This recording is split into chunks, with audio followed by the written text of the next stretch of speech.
Good morning, kids. Today we're checking out a brand new video from the Game Theaters about how the rings from Sonic games are a scam currency. Well, let's dig in and see what he found out. Let's dig in. No, that technically works. Data mining. Rings, one of the most iconic collectibles in all of gaming. They protect Sonic from harm, they give him extra lives, If you collect enough. and most impressively of all, they fuel the supersonic state, giving him insane amounts of power In some and an games. awesome soundtrack. They're also the unofficial sound effect of gas station cash registers for some reason. Because of all of these reasons, Sonic's rings are invaluable. You know what? Even I don't think I knew that part. That little tidbit. Or are they? This is America, after all. Everything's got its own America. price. Everything is worth something. And considering that these rings have been used as a currency in past games, it means that these rings are no exception. The only question I'm left with, though, is Sonic a wealthy hedgehog, or is he a broke boy? That is Hello, an Internet. interesting question. Welcome to Game Theory, the show that liked theories so much it put a ring on it. Speaking of rings, the Literally. Sonic series is full of them. Blue rings, dark rings, dash rings, red star rings, you name them, they're there. But that's not what you're thinking of when I say Pretty much just anything with a ring, or anything ring-ish. Hell, technically even that little loop thing he goes through, you could call that a ring. Sonic's rings, is it? No, you're thinking about Nah. these guys, the gold Gold. rings that are scattered throughout every stage of every game. For years, I've wondered how much these things would possibly be worth. I mean, they're just giant gold rings floating in the sky after all, half the size of most of the characters in the franchise. You'd think that they'd be worth a pretty penny. Well, half the size when they first came out. Now they're almost like 3/4 of the size of a modern Sonic. Well, in some versions, sometimes you get one that's no bigger than like the limiters that Shadow whales. But before I could even think about writing this episode, Sega did something I never anticipated. They What? gave us an answer. And they did it Oh, in probably shit. the weirdest way they could have, through a Roblox game. Sonic Speed Simulator is an what? officially licensed game by Sega of America. And in it, you can collect rings that can be used to buy items. Although instead of a shop like past games, this one actually uses vending machines, where you essentially gamble for random cosmetics. I would make a comment about how all of this is being targeted at Well, okay. children, but then again, Sonic ain't exactly new to the world of casinos. Anyway, No, in the it's game, not. Sega offers you the chance to buy rings using Robux, the in-game currency of Roblox. A currency that, wouldn't you know it, has itself a real-world exchange rate. The base price you can buy is 1,000 rings for 14 Robux, which means that you're getting about 71 rings to the Robux. Sounds like a pretty darn good deal to me. One Roblox dollar for 71 3-foot-tall gold rings? Sign me up. So now all you need to do is convert Robux to dollars, and we've got ourselves the answer. The base rate you Or purchase do you? Robux for right now is 400 Robux for $5. That right there is a conversion rate of 80 Robux to the dollar. So if we can get about 71 rings for 1 Robux and 80 Robux for $1, then Sega's officially saying that one giant solid gold ring in its game is worth, drumroll please, .00017 There it US is. dollars. Huh? That can't be right, can Knew it. I mean, we're talking about what looks to be a giant golden hula hoop. A low-end gold wedding ring is gonna run you nearly $250, but here we need 57 of them to make a single penny? Now, I Damn. refuse to accept this. They clearly didn't think this one through. It isn't the first time that Sega of America has done our blue boy dirty. Anyone remember that time that they told us Sonic was brown? No, I'm gonna be the Wait, one to what? find the I don't real remember value that. of these rings, and in the process, I'm gonna upend your entire Roblox operation, friendos. Finally, it's a Sonic theory that the internet can get behind, because I'm on your side, Sonic. You and I are on the same team. Today, I'm gonna find out how much coin you got in your pockets that are full of rings. You get what I'm saying. My initial get approach ya, was to we fight get ya. fire with fire. If these rip-off rings were coming from an in-game store, I wanted to see if there were other in-game stores, one from real Sonic games that could offer us a real answer. Of all the Sonic games out there, the amount of shops that use rings as currency is actually surprisingly small, almost as if these rings were never intended to be used as an in-game currency in the first place. Now, besides Speed Simulator, there are only 5 I mean, honestly, they probably won't. They probably were just meant to be, a point system. Like Mario's coins. That was just a point system. And even when he goes to the gambling house in like Mario 3, he doesn't use the coins. He just goes in, picks a chest, goes out. That's it. So, yeah, point system. 5 official Currency Sonic ladle. games with shops: Sonic Adventure 2, Sonic Riders, Sonic 06, Sonic Unleashed, and Sonic Chronicles The Dark Brotherhood. Sadly though, the information ended up being a bit of a wash. You see, 2 of these shops are black markets, which means that these items are illegal to buy and sell, thereby making their prices inflate wildly and not really reliable for the comparisons that we're trying to make. And while the other 3 games all feature shops that are completely legal, the items that these shops are selling make it impossible to get an accurate price. Sonic 06, for instance, it sells gems, but they only really show us the color and cut, which aren't exactly unique to any particular gemstone family. Sonic Chronicles Apparently. sells clothes, and I think we all know how inconsistent clothing prices can be once you consider brands and sizes. Finally, there's Sonic Unleashed, which does have itself the most realistic store, selling produce from various parts of the globe. But even then, those prices were inconsistent when you take into account exchange rates and inflation. So you're telling me that it costs 40 rings for a Hold on, folks. We'll be right back. And we're back.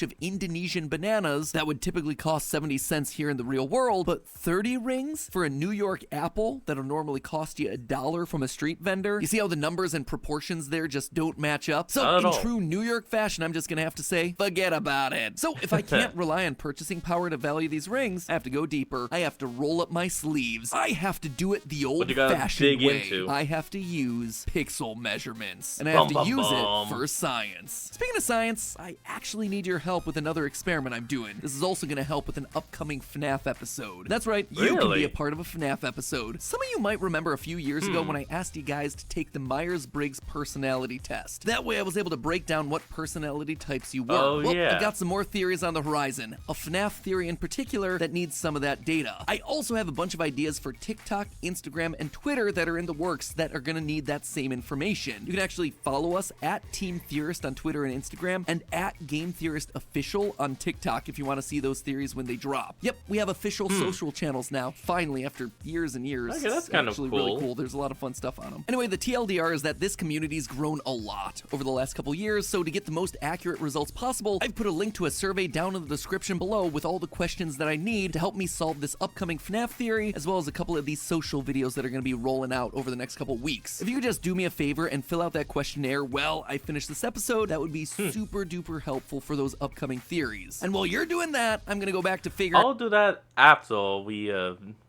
finish up this video. Oh, that's right. I'll finish up this. I'll stop recording, and then I'll take that survey. Out what exactly the value of a sonic ring is. The first test we have to do is figure out what exactly these rings are made of. Sure, we assume that they're gold just based on the yellow color, but is that actually true? They could just be gold colored, or gold plated, or some sort of gold alloy. So let's look at how the rings actually behave in game to find out what we're working with. First, we know that whatever Sonic's rings are made of, it's heavier than water. Considering when you get hit in places like Hydrocity Zone or Aquatic Ruins, the scattered rings sink. That right there gives us a big old check mark for gold, but also pretty much any other metal, so not really narrowing the field down. Secondly, look at this. Actually, does zinc sink? I'm not sure about that. Using the lightning shield in games like Sonic 3, you're able to draw the rings towards you like a magnet. That is huge, because it immediately kills the idea that the rings are made of gold. Gold isn't magnetic. This means that the rings are either made of some other metal completely, or if they are still made of gold, there has to be some other metal mixed in that is magnetic in the proper proportions. What exactly do I mean by that? Well, you might have heard gold being given labels like 24 karat, 18 karat, 12 karat, all that stuff. Well, karat in this case is a measure of purity. It can be as low as 1 or as high as 24. The higher the carat, the more pure and valuable the gold is. If gold is 24, which results in many balls being marked with a 999.9 because that's pretty much as pure as they're going to be able to get it without somehow getting microscopic. Or carat, well, that's the highest ranking possible. That means it is 99.99% pure gold. But if it's something more like, say, 16 karat, that means it's not pure gold. It's instead an alloy made up of 16 parts gold, 8 parts some other metal. The highest purity a gold ring can be before it loses its magnetism is 18 carats. However, this then presents us a bit of a problem. By mixing gold with other metals, you start to lose gold's iconic yellow color. This then is how you achieve colors like white gold and rose gold, by using silver or copper yeah. respectively as the alloy metal. Basically, this is just the jewelry industry's way of selling you less pure gold while still marketing it as gold. Probably worth dedicating an episode of Style Theory to this at some point. Yeah, anyway, that'd be the three cool. most common I'd metals watch to use that. as an alloy here that are magnetic are iron, cobalt, and nickel. But while they'll certainly give our gold ring the power of magnetism, they'll also give it a different color. Nickel will yield the much more silvery white gold, cobalt I will turn like the that. gold black, and iron will produce blue gold. And while each of those are certainly cool colors and might possibly... No, blue gold is actually pretty cool sounding. I would like a blue gold ring. explain some of the other rings that we see floating around in this universe, it doesn't explain our main golden rings. To get the correct yellow gold color from a gold alloy, you would have to mix the gold with equal parts silver and copper, two metals which are notably not magnetic, which means that Sonic's rings cannot be made of gold. So we need ourselves a metal that's heavier than water, that's magnetic, and also can appear golden in color. So does something like that exist? The answer is a resounding yes. Allow me to introduce you all to neodymium. Weirdly, despite being considered a rare earth metal, neodymium's about as common as This one is also very used in magnets, so some you can actually even find in labs. Metals like nickel and cobalt, which makes it perfect for our rings considering these things are just lying around Sonic's world by the hundreds. And while neodymium is usually a silvery metal when it's in the ground, as it touches the air, it oxidizes, which turns it into a wonderful shade of yellowish gold. But that's not all. It can also turn into a whole bunch of other colors like blue, purple, and pink, which would explain why there are all these other various colors of rings sprinkled across the Sonic games. But most importantly, neodymium is magnetic, and I mean extremely magnetic. So much so that one of its most common uses is, well, magnets. A single gram of neodymium can lift an entire kilogram of steel. It is some powerful stuff, and the power of neodymium doesn't stop there. Neodymium magnets are very commonly used inside rechargeable batteries for companies like Tesla and their electric vehicles. Batteries equal energy, and while we've been talking about Sonic's rings as a form of currency, throughout the franchise these rings are also said to contain some ring energy. They're a power source that helps Sonic maintain his supersonic transformation, something that wouldn't really apply to a gold ring, but could very easily apply to a neodymium ring. So really, Sonic's gold rings are better described as his neodymium rings. And now that we know what they're made of, we can figure out how much a ring would be worth. All we need to figure out is the weight of these rings for our final value. And just like most things in math, there's an equation for that. Mass equals density multiplied by volume.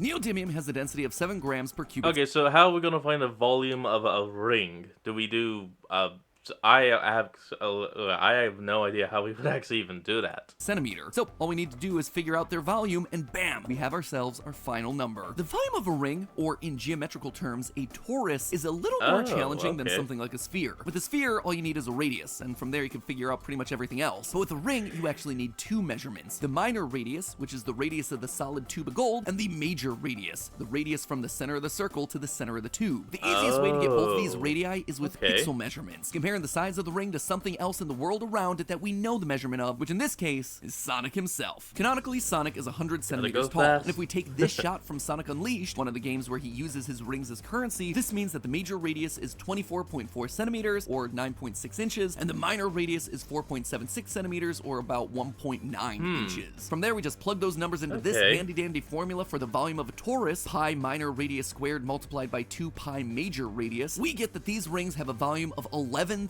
cubic centimeters, or 666 cubic inches. Multiply that by the density of neodymium, and we get ourselves a total mass of 76 kilograms, or just about 170 pounds. You heard that right. Wow, each individual giant Sonic ring here is weighing over 100 pounds. Now, if these things were made of gold like everyone's been assuming, gold's price per pound is currently $22,250, meaning that a single large gold ring like this would be worth $4,717,000 each ring. Sonic would be able to collect one of these babies and just retire. Screw you, Eggman, I'm gonna go home and eat chili dogs with tails. Neodymium though, well, let's just say it's a lot more affordable as a metal. It used to be worth around $60 a kilogram because of how common it is, but with the increased demand for electric vehicles over the last several years, neodymium prices have surged. Right now it's about double what it was, $127 a kilogram, or about 270 bucks a pound. Expensive, but yeah, still quite a bit cheaper than gold, which means that our $5 million giant gold ring is actually more like a $9,600 neodymium ring. Don't get me wrong, still plenty of money. And if he gets 100 of these bad boys, he's not just getting an extra life, he is basically getting his own life back as he retires. Except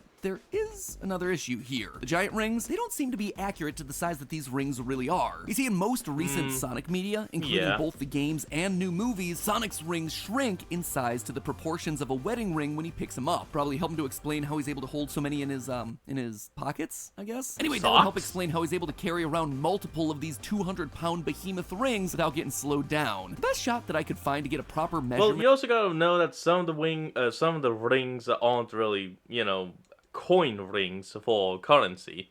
The portal rings, like what you saw there in that last scene, he threw it and it grew and became a portal. Of these from the games is Chaos this energy. shot from the trailer of Sonic Unleashed, a game where he specifically uses the rings as currency. Now, I'm not going to bore you with the details a second time, so after some careful pixel measurements and comparisons, we can determine that this smaller ring has a volume of 12.5 cubic centimeters or 0.76 cubic inches, giving us a weight of 0.09 kilograms, much more in the realm of plausibility. Taking all the numbers, that would make this neodymium ring worth, drumroll please, $11. To put that in perspective, in Sonic's newest game, Sonic Frontiers, your maximum ring capacity is 400 rings, which means Sonic is only carrying around $4,400. It's not a bad amount of cash by any means, but still feels kind of like a rough deal when you think that you're getting a gold ring the size of your fist. And speaking of rough deals, remember how I said that in some of the Sonic games, Sonic is paying somewhere like 30 rings for a single apple? Well, that right there would make the apple worth over $300. The biggest problem in the Sonic universe isn't Robotnik. Clearly, it is rampant price inflation. Though, then again, I guess it kind of checks out when your currency is floating in the air by the thousands. So, there you have it, friends. The true value of Sonic's neodymium rings is $11. Not as valuable as we might have thought from a gold ring, but hey, they're 65,000 times more valuable than what Sega of America claimed in Sonic Speed Simulator. Proving developers of classic 90s IP wrong, that is always a win in my book. But hey, that's just a theory. A game theory. Thanks for watching. And if you want more examples of mathematically... Well, folks, I hope you enjoyed this video. Remember to like, comment, and subscribe for more. Link to the original will be in the description below, and I'll see all of you folks next time when we flick on. Peace out.